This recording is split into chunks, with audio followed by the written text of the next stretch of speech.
12월 28일 화요일 새벽입니다. 다 함께 사도신경으로 우리의 신앙을 고백하겠습니다. 나는 전능하신 아버지 하나님 천지의 창조주를 믿습니다. 나는 그의 유일하신 아들 우리 주 예수 그리스도를 믿습니다. 그는 성령으로 잉태되어 동정녀 마리아에게서 나시고 본디오 빌라도에게 고난을 받아 십자가에 못 박혀 죽으시고 장사된 지 사흘 만에 죽은 자 가운데서 다시 살아나셨으며 하늘에 오르시어 전능하신 아버지 하나님 우편에 앉아 계시다가 거기로부터 살아있는 자와 죽은 자를 심판하러 오십니다.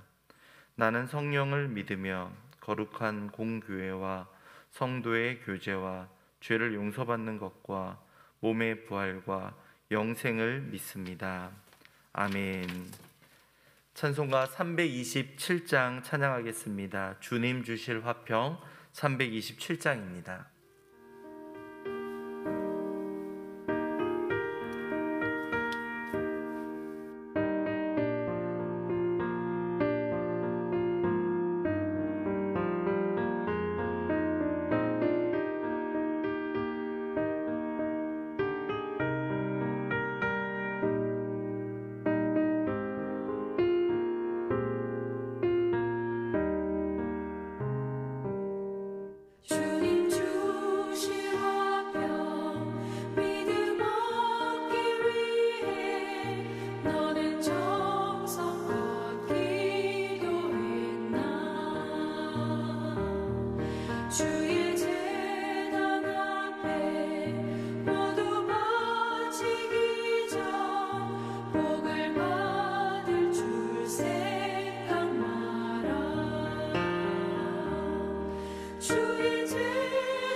영생 복락을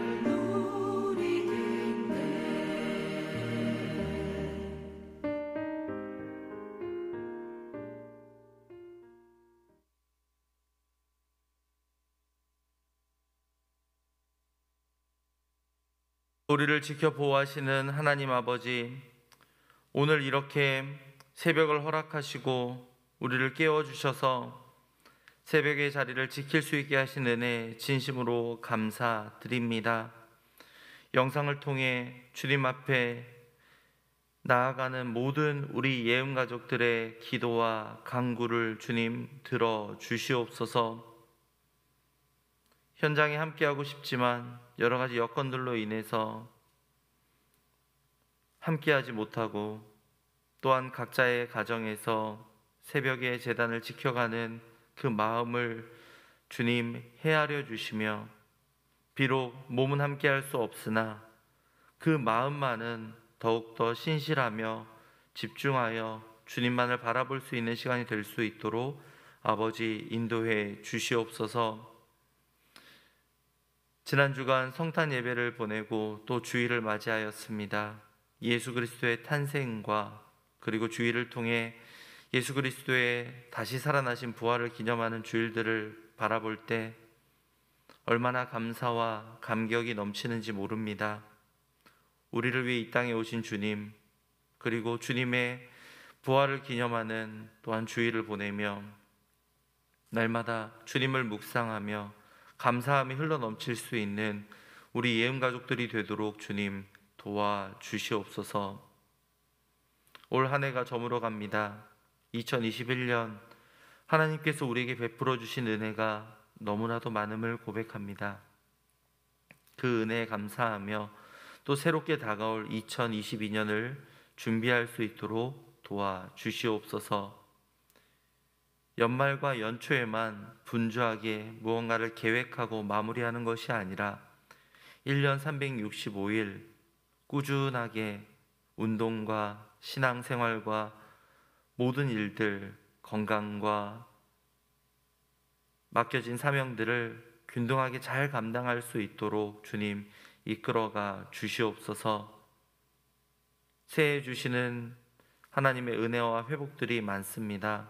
그 은혜를 2022년 잘 간직하며 나아갈 수 있도록 주님 도와주시옵소서. 이 시간 함께 말씀을 나눕니다. 이 말씀을 통하여 주님만을 바라보며 의지하고 오늘 우리에게 주시는 그 자녀들을 바라보는 마음을 다시 한번 깨닫게 해 주시옵소서. 감사드리며 이 모든 말씀 주 예수 그리스도의 이름으로 기도하였습니다. 아멘. 오늘 우리에게 주시는 말씀은 창세기 25장 27절에서 34절입니다. 창세기 25장 27절에서 34절입니다.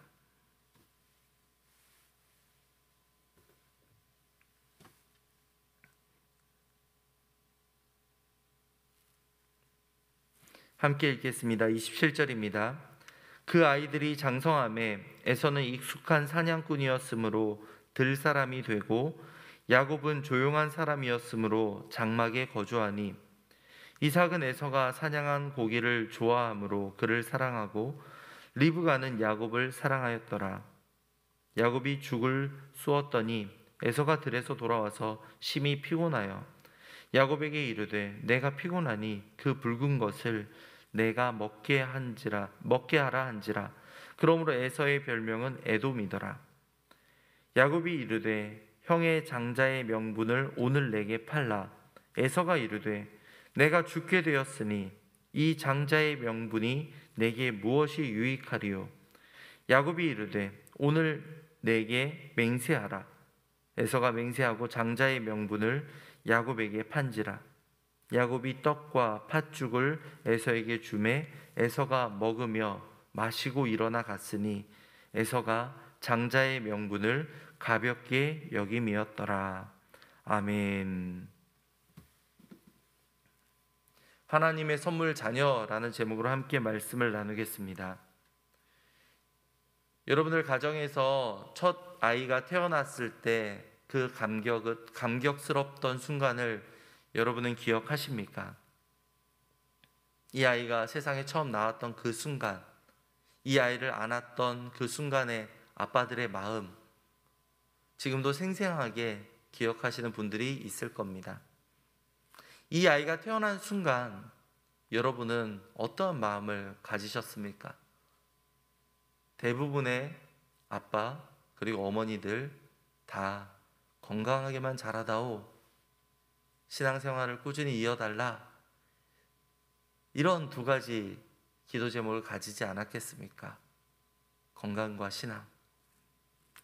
그런데 시간이 지남에 따라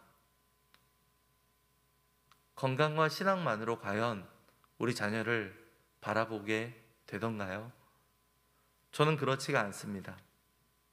이것도 잘했으면 좋겠고 저것도 잘했으면 좋겠고 아빠의 이 모습을 닮았으면 좋겠고 엄마의 저 모습을 닮았으면 좋겠고, 그런 마음이 시간이 지날수록 커져가는 것을 저는 멈추기가 쉽지 않습니다. 이것만 조금 더 잘했으면 좋겠는데, 저것만 조금 더 조심하면 좋겠는데. 근데 참 우리 자녀를 볼 때마다 마치 거울을 통해 우리 자신이 보이지는 않으셨습니까? 자녀는 하나님이 우리에게 주신 선물입니다.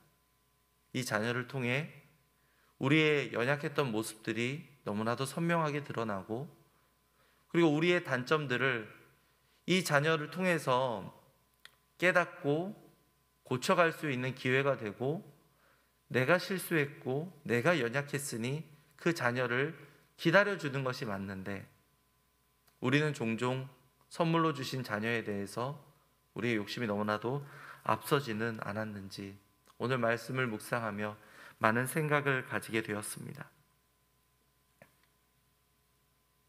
에서와 야곱, 너무나도 성경에서 유명한 두 형제의 이야기를 다 아실 것이고 여기에 대한 설교도 많이 들어보셨을 겁니다. 아빠는 첫째 에서를, 엄마 리브가는 둘째 야곱을 사랑합니다. 굉장히 편향적으로 사랑을 하죠. 그러다 보니 이 가정의 안에서 경쟁과 분열의 조짐이 일어나기 시작합니다. 첫째 에서는 어떠한 사람이었습니까? 1절을 볼까요? 그 아이들이 장성함에 에서는 익숙한 사냥꾼이었으므로 들사람이 되고 야곱은 조용한 사람이었으므로 장막에 거주하니. 오늘 말씀들을 쭉 보시면 아시겠지만 들사람이었다, 즉 보통 이제 활발한 성격, 외향적이었다라고 그렇게 많이들 해석을 합니다. 반면에 야곱은 어떠한가요? 조용한 사람이었다라고 하고 있는데요, 우리말 성경에서는 조용한이라고 하고 있지만 사실 원어를 살펴보면 교양이 있다, 세련되었다라고 표현을 하고 있습니다. 물론 큰 맥락은 같은 의미입니다. 하지만 내성적이었고 이렇게 조금 조용한 성격이었다라는 것 참 신기하지 않은가요? 둘은 형제이고 심지어 쌍둥이였습니다. 그런데도 둘의 성격이 너무나도 확연하게 다릅니다.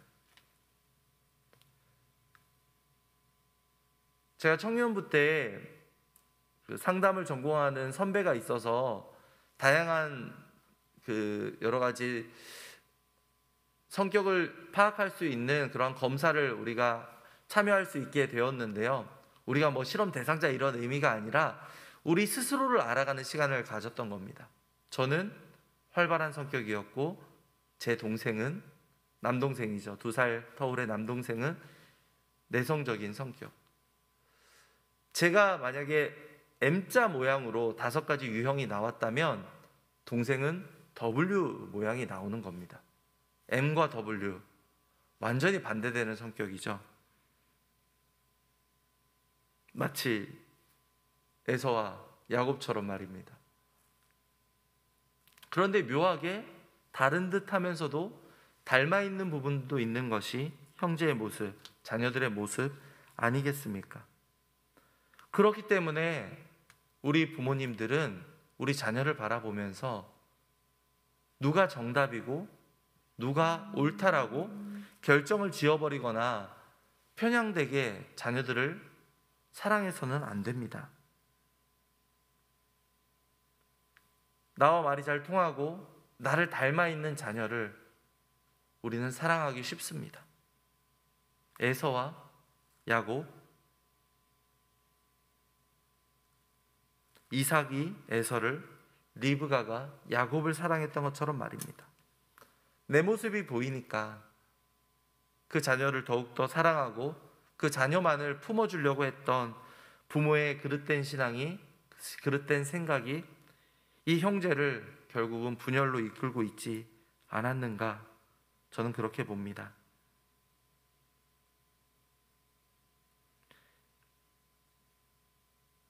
에서는 어떠한 사람이었을까요? 그는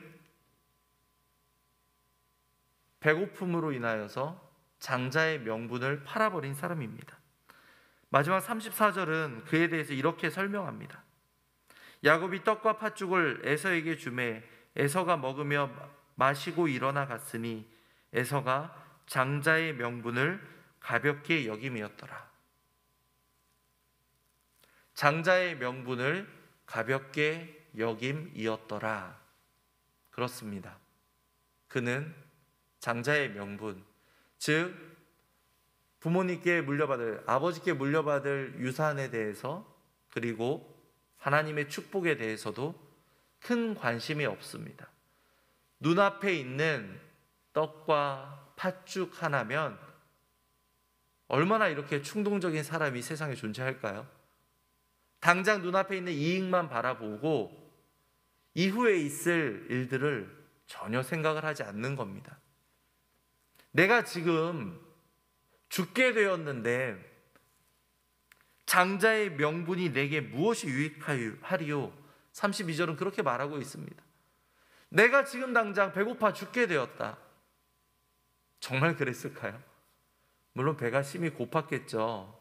들사람이니 사냥을 하고 활동을 했으니 음식을 먹고 회복하는 시간이 필요했겠죠.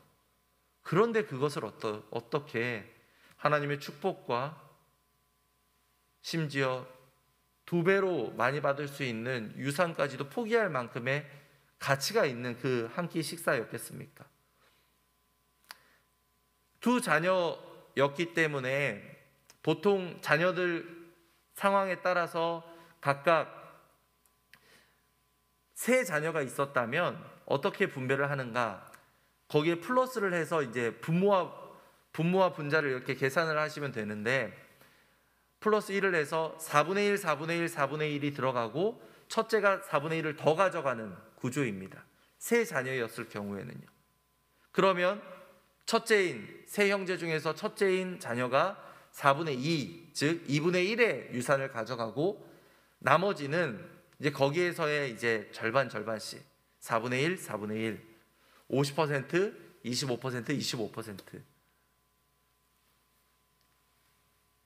에서와 야곱은 66, 33%를 가져갈 수 있는 상황이었는데 이것이 바뀌어지는 상황이 펼쳐지는 겁니다. 이 순간으로 말입니다. 이삭의 재산이 어느 정도였을까? 성경에서는 그 우물을 파고 이랬던 일들, 그래도 어느 정도 족장의 계보를 이어오고 있기 때문에 그래도 아브라함의 그 재산을 이어받았다라는 가정하에서는 꽤나 부유했을 거 아닙니까? 근데 눈앞에 있는 딱 식사 하나에 자신의 전 재산의 3분의 1이 날아가는 상황, 그게 바로 에서를 말해줍니다. 그렇다면 야곱은 지혜롭고 항상 옳은 행동만을 했는가? 결코 그렇지가 않습니다. 그는 계산에 빨랐습니다. 자기의 이익을 추구하기 위해서 아버지를 속입니다. 형을 교묘하게 이용하기까지 합니다. 31절을 보면요, 이렇게 야곱이 말하고 있습니다. 야곱이 이르되 형의 장자의 명분을 오늘 내게 팔라. 자, 야곱이 얼마나 무서운 사람이었는지 여러분 짐작이 되십니까? 물론 그가 충동적으로 이 이야기를 형을 닮아서 충동적으로 했을 수도 있지만 저는 야곱이라면 이 순간을 어쩌면 기다리고 있었을지도 모르겠다.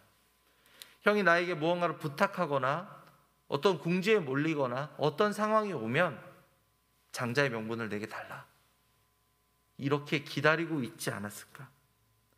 27절의 말씀처럼 그저 조용한 내성적인 사람이 아니라 교활하고 계산이 빠른 그러한 인물. 이후에 이 야곱이 살아가는 모습을 보면 정말 그대로 살아가고 있지 않습니까? 재산을 취득하는 그 방법들, 불리는 방법들, 그는 계산이 빠릅니다. 물론 그 가운데 하나님의 도우심과 삼촌을 여러 가지 이렇게 이용하는 상황들이 있어가지고 단정지어 그를 이야기할 수 없겠지만, 그리고 하나님을 만나고 경험한 이후에 그가 다시 한번 신앙의 회복과 형과의 화해 여러 가지를 겪게 되는 상황들을 우리가 다 알고 있지만, 이 순간만큼은 그는 분명 교활한 사람이었습니다. 33절을 볼까요? 야곱이 이르되 오늘 내게 맹세하라. 에서가 맹세하고 장자의 명분을 야곱에게 판지라. 맹세하라. 네, 확실한 도장을 받고 싶었던 겁니다. 충동적인 형이 또 이 말을 뒤집어 버리거나 자기를 곤란하게 할까봐 이 기회를 어떻게든 붙잡으려고 하는 야곱의 무서움이 저는 느껴집니다. 이 가정은 왜 이렇게 지금 깨어질 위기에 처해 있습니까? 자녀의 갈등, 자녀의 사이가 안 좋은 것은 누구의 책임이겠습니까? 죄송하지만 부모입니다. 부모님께서 자녀들을 고루고루 사랑해 주시면 자녀는 다투거나 싸울 일이 없습니다. 오히려 큰 일이 생기거나 아니면 삶의 작은 일에서도 서로를 챙기고 돌아보는 것이 형제들의, 자매들의, 남매들의 모습 아니겠습니까? 부모가 골고루 사랑했다라는 전제하에서 말입니다. 그런데 우리 자녀들은 왜 사이가 안 좋은지 모르겠다라고 하시면 정말 죄송하지만 하나님의 선물로 주신 이 자녀에게 여러분의 욕심이 투영되었건, 여러분의 마음이 누군가에 쏠렸건, 뭔가 잘못된 순간이 있었다라는 것을 저는 말씀드리고 싶습니다. 특히 사춘기 시절에 있었던 그 상처들이나 서운함은 굉장히 오래 갈 수 있습니다. 왜냐하면 사춘기 시절은 누구나 자녀들이 방황을 하죠. 길고 짧건 누구에게나 사춘기 시간이 있습니다. 그때 이 자녀들을 세심하게 살펴주지 않으면 그때 어긋난 마음이 성인이 되어서 장년이 되어서도 아물기란 쉽지 않습니다. 물론 하나님의 도우심으로 그 모든 것들이 정말 교회 공동체 안에서 회복되는 경험들을 저는 많이 보아왔습니다. 하지만 교회에서의 모습과 집에서의 모습이 다른 부모님이라면 조금은 힘들지도 모르겠습니다.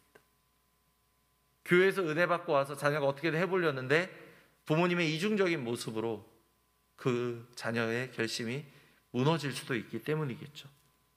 자녀는 말씀을 듣고 어떻게든 올바로 살아가려고 하는데 부모님은 겉으로만 딱 교양 있는 척 하고 있었다면 그 가정은 조금 회복의 시간이 오래 걸릴지도 모르겠습니다.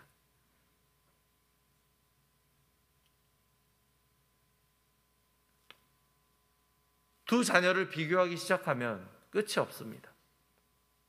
혹시라도 이런 생각 해보셨습니까?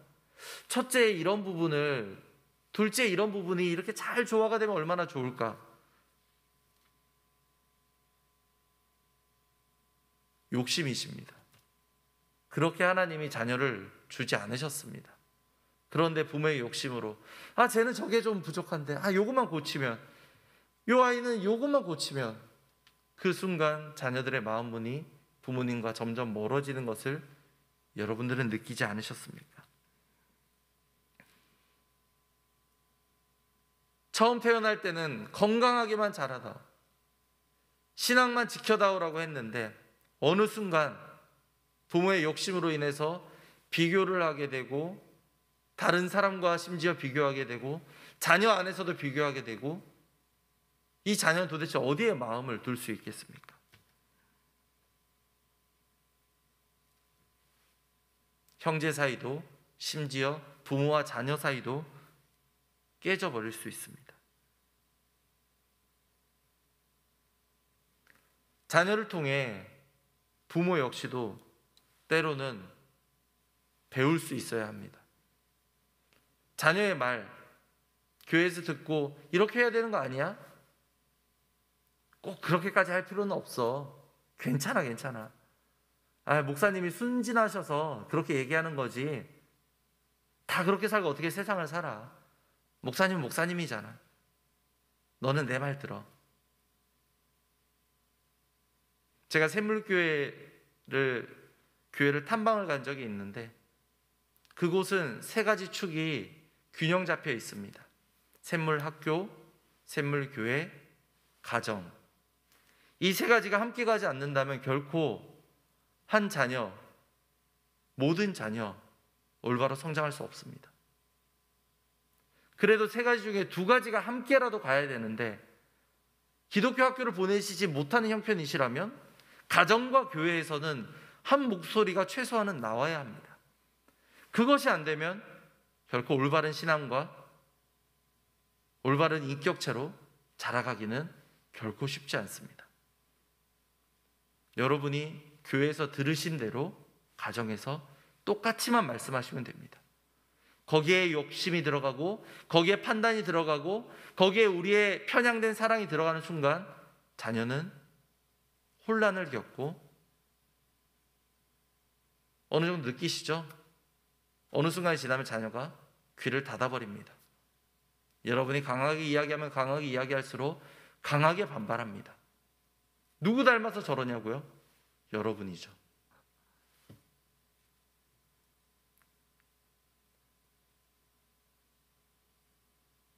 저도 이제 자녀가 내년이면 유치원에 가고 6살이 되는데, 아직 아이를 초등학교에, 아직 중학교에, 아직 대학교에, 고등학교에 보내지 않았기 때문에 용감한 설교를 합니다. 하지만 저는 과연 그러지 않을 수 있을까? 흑역사라는 이야기가 있습니다. 과거를 돌아봤을 때 너무 부끄러운 순간, 저는 이 설교가 저에게 흑역사가 되지 않기를 바랍니다. 그리고 여러분들, 결코 늦지 않았습니다. 자녀에게 사과하는 것 어렵지 않습니다. 오히려 자녀가 놀랄지도 모릅니다. 우리 부모님이 나한테? 하지만 그것이 첫 걸음이고 자녀를 올바르게 키울 수 있는 마지막 걸음일 수도 있습니다. 여러분들, 우리의 부족함을 인정하시고 하나님이 주신 이 자녀라는 선물을 주님의 뜻 안에서 온전히 성장시킬 수 있는, 그리고 우리도 함께 성장할 수 있는 저와 여러분이 되기를 간절히 소망합니다. 이 시간 말씀을 생각하며 함께 기도하겠습니다. 두 가지 제목을 가지고 함께 기도할 텐데요. 첫 번째는 하나님의 선물인 자녀를 보며 감사하고 자녀의 모습을 바라보며 부모 또한 함께 성장할 수 있도록 기도해 주시기 바랍니다. 두 번째로는 자녀를 양육할 때 조급함을 갖지 않고 인내하며 양육할 수 있도록 함께 기도해 주시고 개인적으로 기도하시기 바랍니다. 기도하겠습니다.